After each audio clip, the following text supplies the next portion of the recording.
नमस्कार। Rainbow science circuit के इस ऑनलाइन क्लास में आप सभी का स्वागत है। आज क्लास 9th के केमिस्ट्री के दूसरे अध्याय क्या हमारे आसपास के पदार्थ शुद्ध हैं को हम लोग पढ़ने जा रहे हैं। जैसा कि आप सभी जानते हैं, इस चैप्टर में हम लोग पहले भी बहुत सारा काम किए हैं और पिछले वीडियोज में आपने इस चैप्टर के अंतर्गत मिश्रण के बारे में पढ़ा, समांगी मिश्रण, विषमांगी मिश्रण, फिर कोलाइडल विलयन के बारे में पढ़ा, विलयन के बारे में पढ़ा, निलंबन के बारे में पढ़ा और फिर आपने लास्ट क्लास में देखा था कि मिश्रण के घटकों का पृथक्करण। वैसे तो हम लोग वहाँ चर्चा किए थे कि मिश्रण के जो घटक होते हैं उसको हम लोग बहुत सारे घटकों को साधारण विधियों द्वारा भी पृथक कर सकते हैं, लेकिन जो कुछ विशेष प्रकार के मिश्रण है और उसके घटकों को जब पृथक करने की आवश्यकता होती है, अलग करने की आवश्यकता होती है, सेपरेट करने की आवश्यकता होती है, तो उसके लिए हम लोग कुछ विशेष टेक्निक्स का उपयोग करते हैं, विशेष तकनीक का उपयोग करते हैं। और उन्हीं तकनीकों में से हम लोगों ने कुछ तकनीकों के बारे में कल लिखा था, वो सारा नाम जो आपको पिछले वीडियो में लिखाया गया था आप सब लोग याद कर लेंगे। और उसी में से जो कुछ विशेष तकनीक है मिश्रण से घटकों को या मिश्रण के अवयवों को पृथक करने की, उसी में से एक पहली तकनीक वाष्पीकरण है। तो आज हम लोग अपना टॉपिक स्टार्ट करते हैं, वाष्पीकरण को शुरू करने जा रहे हैं। आप ध्यान से समझिएगा, क्योंकि वाष्पीकरण हम पहले भी पढ़ चुके हैं, इसलिए ये कोई नया टॉपिक हमारे लिए है नहीं, लेकिन ये जानना चाहेंगे आज कि वाष्पीकरण के द्वारा आखिर आप कैसे मिश्रण के घटकों को पृथक कर सकते हैं। इस बात का जिक्र करेंगे, इस बात पर चर्चा करेंगे। तो आप इस वीडियो में अंत तक बने रहेंगे, लास्ट तक बने रहेंगे, तो ही बात समझ में आएगी। इसलिए चलिए शुरू करते हैं। वाष्पीकरण, इवेपोरेशन, आपने पढ़ा था कि वाष्पीकरण एक प्रोसेस है, एक प्रक्रिया है जिसमें कोई द्रव क्या होता है, क्वथनांक से कम ताप पर धीरे धीरे वाष्प में बदल जाता है। और कुल मिलाकर के जो एकदम मूल बातें हैं, वाष्पीकरण शब्द का अर्थ है कि द्रव का वाष्प में बदल जाने की क्रिया। नाम ही है वाष्पीकरण, मतलब वाष्प में बदलने की क्रिया। तो इस वाष्पीकरण मेथड से, इस वाष्पीकरण विधि से हम लोग कैसे मिश्रण के घटकों को, मिश्रण के अवयवों को पृथक करेंगे। घटक का यह मतलब है कि कोई मिश्रण जिन जिन पदार्थों से बना होता है वही पदार्थ या उन्हीं पदार्थों को उस मिश्रण का घटक कहते हैं, कंपोनेंट कहा जाता है। तो आइए देखते हैं क्या लिखा गया है। देखिए, जब कोई ठोस पदार्थ किसी द्रव में घुलकर मिश्रण का निर्माण करता है तो इसे पृथक करने के लिए वाष्पीकरण विधि का उपयोग होता है। ध्यान रखना है आपको कि कोई द्रव पदार्थ होगा, द्रव पदार्थ क्या होगा, जब कोई ठोस पदार्थ किसी द्रव में घुलकर, मतलब घुलेगा कौन, तो ठोस पदार्थ। जैसा कि आपने देखा था चीनी और नमक का विलयन, चीनी और नमक का जो, चीनी और पानी का जो विलयन था, या चीनी, नमक और पानी का जो विलयन था, इस तरह के विलयन में से जो मिश्रण में जो घटक है नमक और पानी, या नमक पानी के साथ साथ चीनी और नमक, इसको हम लोग पृथक करने के लिए इस वाष्पीकरण मेथड का उपयोग करते हैं। और एकदम ये सरल प्रक्रिया है, आप घर में भी कर सकते हैं कि एक कप पानी लीजिए, उसमें 1 चम्मच नमक को घुला दीजिए, और अब जो मिश्रण प्राप्त हुआ, नमक और पानी का जो मिश्रण हम लोगों को प्राप्त हुआ, समांगी मिश्रण है, उसको आप क्या कीजिए, उस मिश्रण को एक बर्तन में डालकर आग पर चढ़ा करके गर्म करना शुरू कर दीजिए। जब आप उसको गर्म करेंगे तो आप पाएंगे धीरे धीरे वो पानी क्या होगा, वाष्पीकृत होकर के निकलने लगेगी, उड़ने लगेगी। और उस पानी को हम लोग तब तक वाष्पीकृत करेंगे जब तक वाष्पीकरण की क्रिया बंद नहीं हो जाती है। मतलब पानी का जब पूरा पूरा वाष्पीकरण हो जाएगा तो आप पाएंगे उस बर्तन में एक ठोस अवशेष बच जाता है, और वह ठोस अवशेष जो विलयन बनाते समय, जो मिश्रण बनाते समय आपने नमक लिया था, वही नमक है। इस तरह से अगर किसी द्रव में कोई ठोस पदार्थ मिला रहता है, कोई ठोस पदार्थ घुला रहता है, तो उस ठोस पदार्थ को उस द्रव से पृथक करने के लिए, अलग करने के लिए हम लोग वाष्पीकरण या इवेपोरेशन मेथड का प्रयोग करते हैं। देखिए वही चीज लिखा गया है, जब कोई ठोस पदार्थ किसी द्रव में घुलकर मिश्रण का निर्माण करता है तो इसे पृथक करने के लिए वाष्पीकरण विधि का उपयोग होता है। अब कैसे करेंगे, तो इस मिश्रण को गर्म करने पर द्रव वाष्पीकृत होकर अलग हो जाता है और मिश्रण में उपस्थित ठोस पदार्थ अवशेष के रूप में बच जाता है। देखिए यही बात है कि जब हम लोग गर्म करते हैं इस मिश्रण को, कैसा मिश्रण, कंडीशन है, शर्त यह है कि उस मिश्रण में द्रव पदार्थ में, किसी द्रव पदार्थ में कोई ठोस पदार्थ घुला रहेगा, मतलब विलायक के रूप में द्रव होना चाहिए और विलय के रूप में कोई ठोस पदार्थ होना चाहिए। तो उस स्थिति में जब हम लोग उस मिश्रण को गर्म करते हैं तो उस मिश्रण में जो द्रव पदार्थ है उसका वाष्पीकरण होने लगता है, इवेपोरेशन होने लगता है। और उस वाष्पीकरण के फलस्वरूप क्या होता है, धीरे धीरे जितना भी द्रव पदार्थ होता है वह वाष्पीकृत होकर के उड़ जाता है, निकल जाता है, और अंत में एक जो ठोस अवशेष बचता है वही ठोस अवशेष उस मिश्रण में उपस्थित ठोस घटक है, ठोस अवयव है, जिसको हम लोग विलय पदार्थ भी कहते हैं। अब आइए, आपके एनसीईआरटी बुक को जो आप पढ़ेंगे तो वहां एक बहुत अच्छा क्रियाकलाप एक्टिविटी दिया गया है, जिसमें यह कह रहा है कि जो स्याही है, इंक है, उसमें जो रंग वाले घटक हैं, डाई हैं, उसको आप कैसे पृथक करेंगे। तो याद रखिएगा, जो स्याही जिस इंक से हम लोग लिखते हैं, इस मार्कर पेन में जो इंक डाला जाता है, फाउंटेन पेन में जो इंक डाला जाता है, या आपके बॉल पेन में, जेल पेन में जो इंक होता है, स्याही होती है, तो वो इंक भी मिश्रण है। अब किस तरह का मिश्रण है, इसको जानने के लिए आप उस क्रियाकलाप को जब बुक में पढ़ेंगे तो बहुत अच्छी तरह से समझेंगे। हमने उसे संक्षेप में समझाने का प्रयास किया है। देखिए क्या किया जाता है, यहाँ लिखे हैं, इस विधि द्वारा नीले या काले रंग की स्याही में से रंग वाले घटक या डाई, डाई का स्पेलिंग देखेंगे सभी लोग, DYE, डाई मतलब रंग। बहुत लोग वो बाल में रंग करते हैं ना, तो लोग कहते हैं डाई करवाते हैं, वही डाई है, DYE, डाई, डाई मतलब रंग वाले घटक हो गए, वो पृथक किया जाता है। अब देखिए, जो भी रंग वाला घटक है किसी स्याही में, इंक में, तो उसको अलग करने के लिए, उसको पृथक करने के लिए इसी वाष्पीकरण मेथड का उपयोग करते हैं। आप उस क्रियाकलाप को देखेंगे, वहां क्या किया गया है, एक बीकर लेना है। बीकर आप देखे होंगे प्रैक्टिकल क्लास में, जब हम लोग मिलेंगे लाइव इस छुट्टी के बाद, जब हमारा फेस टू फेस बैठ के क्लास होगा, तो बहुत लोगों को बीकर दिखाया भी गया था पीछे, नहीं तो फिर से आगे मैं दिखाऊंगा। उस बीकर में क्या करना है, आधा पानी भर लेना है। बीकर में आधा पानी भर करके बीकर का जो ऊपरी खुली भाग होगा, खुला मुंह होगा, उस पर एक वाच ग्लास रख देना। वाच ग्लास एक प्लेट की तरह होता है और ग्लास का शीशा का बना रहता है, थोड़ा सा बीच में धंसा रहता है प्लेट की तरफ। उस वाच ग्लास पर क्या करते हैं, वाच ग्लास को रख देते हैं बीकर पर। बीकर में आधा पानी भरा हुआ है और बीकर के ऊपरी मुंह में जो खुला हुआ भाग है उस पर वाच ग्लास को रख देते हैं और वाच ग्लास पर 2-4 बूंद स्याही गिरा देते हैं, इंक रख देते हैं। कोई भी स्याही रख सकते हैं आप, काली स्याही मतलब ब्लैक इंक भी दे सकते हैं, या नीली स्याही, ब्लू इंक भी दे सकते हैं। उस स्याही को उस वाच ग्लास पर रख दीजिए और अब बीकर को प्रयोगशाला में धीरे धीरे गर्म करना शुरू कीजिए बर्नर की सहायता से।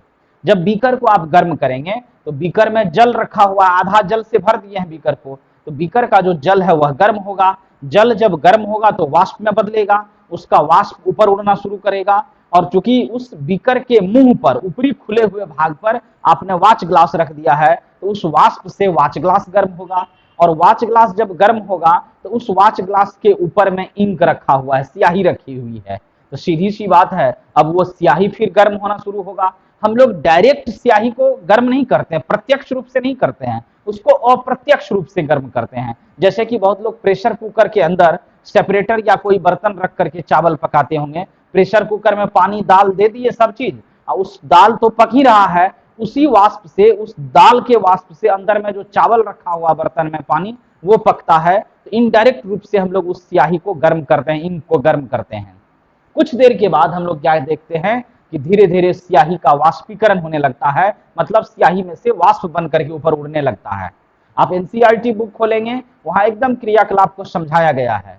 और जब इंक का, स्याही का वाष्पीकरण होने लगता है तो हम लोग उसको तब तक गर्म करते हैं जब तक वाष्पीकरण चलते रहता है। क्योंकि हम लोग 2-4 बूंद ही स्याही डाले हैं, इसलिए बहुत जल्दी ही वाष्पीकरण की क्रिया समाप्त हो जाती है। और जब वाष्पीकरण रुक जाती है पूरी तरह से, तो आप बीकर को नीचे उतार लीजिए, वाच ग्लास को हटाइए, और ठीक से जब आप ऑब्जर्व करेंगे, ठीक से जब प्रेक्षण करेंगे, देखेंगे, तो आप पाएंगे कि उस वाच ग्लास पर ठोस पदार्थ बच गया है, ठोस अवशेष बच गया है। वही ठोस अवशेष उस काली या नीली स्याही में, ब्लू या ब्लैक इंक में उपस्थित रंग वाला घटक है, डाई है, जो ठोस के रूप में मौजूद है।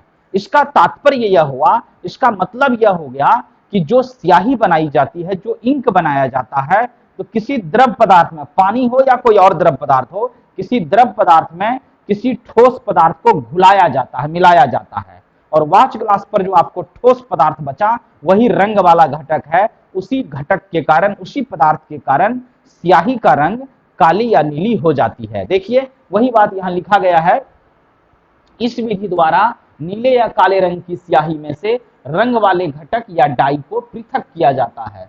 सर्वप्रथम एक बीकर में आधा जल भरकर बीकर के ऊपरी खुले भाग पर वाच ग्लास रख दिया जाता है।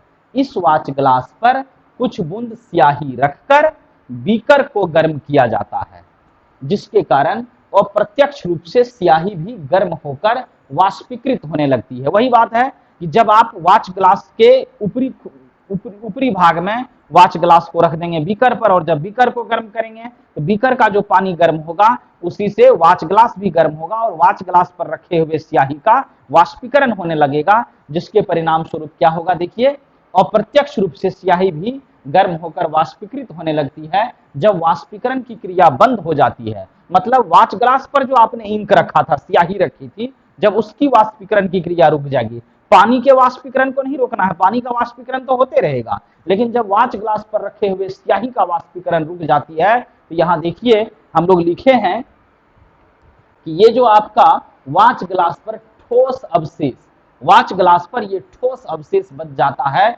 जो स्याही या इंक में उपस्थित रंग वाले घटक या डाई है। इस तरह से जो वाच ग्लास पर ठोस अवशेष बच जाता है वही है रंग वाला घटक, स्याही में उपस्थित रंग वाला घटक। इस तरह से वाष्पीकरण की क्रिया द्वारा हम लोग काली या नीली स्याही में से रंग वाले घटक को पृथक कर सकते हैं, अलग कर सकते हैं। तो अब तो आप समझ गए होंगे, अगर घर में भी आपको विज्ञान पढ़ने का क्या मतलब, विज्ञान का मतलब ही है हमारे जीवन को सुलभ कर देना, सरल कर देना, आसान कर देना। घर में कभी ऐसा हो जाए कि कोई ठोस पदार्थ, ठोस घुलनशील पदार्थ किसी द्रव में पूर्ण रूप से घुल गई है और उसको पृथक करने के लिए कहा जाता है, तो हम लोग आसानी से घर में भी वाष्पीकरण मेथड के द्वारा उस ठोस पदार्थ को उस द्रव पदार्थ के विलयन में से पृथक कर सकते हैं, अलग कर सकते हैं। इस वाष्पीकरण इवेपोरेशन मेथड का उपयोग वहां करेंगे जहां पर किसी द्रव पदार्थ में कोई ठोस पदार्थ घुला रहेगा, तो उस मिश्रण में से हम लोग घटक को या अवयव को पृथक करने के लिए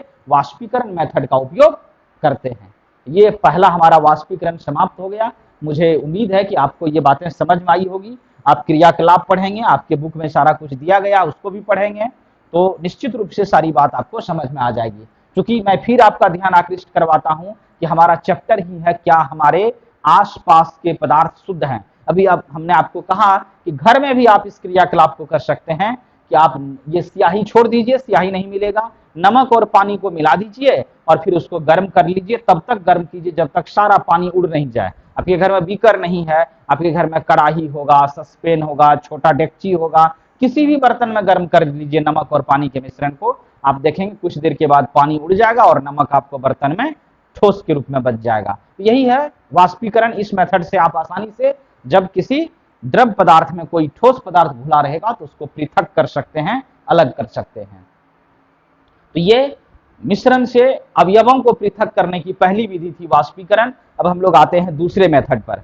आपने और सब भी मेथड पढ़ा था और हमने पिछले क्लास में बता भी दिया था आपको कि एक दिन के क्लास में सबको करना संभव नहीं है। ये दूसरा मेथड जो हम लोगों का है यह है अपकेंद्रण, सेंट्रीफ्यूजिंग। ये अपकेंद्रण जो है कहीं ना कहीं इसका संबंध केंद्र से है। केंद्र मतलब सेंटर, ये केंद्र से है। आप याद कीजिए, हम लोग कभी बचपन में स्नान करने जाते थे तो बाल्टी में पानी भर लेते थे और उस बाल्टी में पानी जब भर के रखते थे तो उसमें हाथ घुसा करके पानी में जोर जोर से उस बाल्टी में हाथ को घुमाते थे। 2 मिनट 3 मिनट तक हाथ घुमाने के बाद जब हाथ निकाल लिए होंगे तो आपने देखा होगा पानी चक्कर लेने लगता, पूरा घूमने लगता है और बीच में जो है वो गड्ढा हो जाता है, गहरा हो जाता है, पानी किनारे किनारे ऊपर उठ के घूमने लगता है। यही है अपकेंद्रण, सेंट्रीफ्यूजिंग मेथड। क्या है ये अपकेंद्रण? तो होता क्या है, यहां देखिए लिखा गया है कि कुछ द्रवों में उपस्थित ठोस कण, मतलब कुछ ऐसे द्रव है जिसमें बहुत छोटे छोटे ठोस कण होते हैं। उन कणों का आकार इतना छोटा होता है कि कि उसको आप कितना भी पतला से पतला सूती कपड़ा ले लीजिए, छन्ना ले लीजिए, फिल्टर पेपर जो छन्ना पत्र होता है वो ले लीजिए, तो उसके द्वारा आप उसको छान करके अलग नहीं कर सकते। वही लिखा गया है, कुछ द्रवों में उपस्थित ठोस कण अत्यंत छोटे होने के कारण छानने की क्रिया द्वारा पृथक नहीं हो सकते हैं। मतलब इतना छोटा रहता है वो कण कि उसको आप छान करके अलग नहीं कर सकते हैं। ऐसे मिश्रणों के घटक को पृथक करने के लिए, ऐसे मिश्रणों के घटक को पृथक करने के लिए अपकेंद्रण विधि का उपयोग किया जाता है। किस विधि का उपयोग करेंगे? अपकेंद्रण विधि का उपयोग होता है। इस विधि में द्रव को तेजी से घुमाने पर भारी कण नीचे बैठ जाते हैं और हल्के कण ऊपर रह जाते हैं। देखिए वही बात है, हमारे घर में भी जो हमारी माँ बहनें मक्खन रखती है, छाली रखती है, उसमें से जो मक्खन जो निकालना रहता है छाली में से, तो आप देखे होंगे उसको घर में जो वो रही होता है, मथनी होता है, उससे उसको तेजी से घुमाती है। जब घुमाती है तो वो मक्खन ऊपर तैरना शुरू कर देता है, मट्ठा जो है नीचे बैठ जाता है भारी रहने के कारण, और हल्का कण जो मक्खन होता है वो ऊपर तैरने लगता है। बाद में उसको छान करके हटा करके गर्म कर लेती है, तो उसी से घी प्राप्त होता है आपके घर में। वो जो घी निकालने की पूरी प्रक्रिया है आपके घर में, वही है अपकेंद्रण विधि। तो ये भी घरेलू विधि, हमारे यहाँ इसका उपयोग होता है। इस विधि में द्रव को तेजी से घुमाने पर भारी कण नीचे बैठ जाते हैं और हल्के कण ऊपर रह जाते हैं, जिसे बाहर निकाल लिया जाता है। यही है अपकेंद्रण विधि।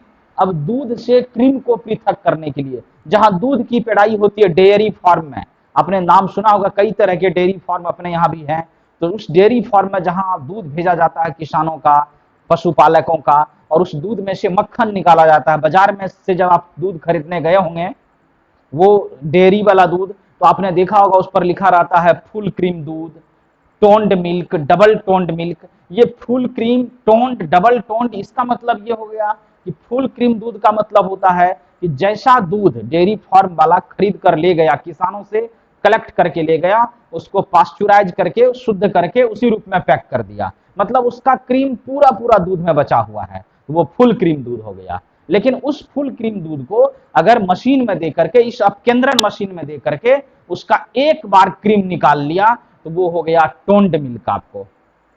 और फिर कुछ लोगों को डॉक्टर सलाह देते हैं कि आप बिना क्रीम वाला दूध खाइए, बिना मक्खन वाला दूध खाइए, तो उसको क्या करती है वो डेयरी फार्म वाली कंपनी के जो लोग हैं, वो उस दूध को 2 बार पेड़ाई कर देते हैं, मतलब दोबारा फिर उसमें से मक्खन निकाल लेते हैं, उसको डबल टोन्ड मिल्क कहते हैं। आप देखिएगा ठीक से, जो पैकेट होता है दूध का, जो डेयरी वाला दूध आता है, उस पैकेट पर देखिएगा लिखा हुआ रहता है फुल क्रीम दूध, टोन्ड मिल्क या डबल टोन्ड मिल्क। ये 3 तरह के दूध अपने यहाँ बाजार में उपलब्ध होते हैं, जो पैकेट में बंद रहता है।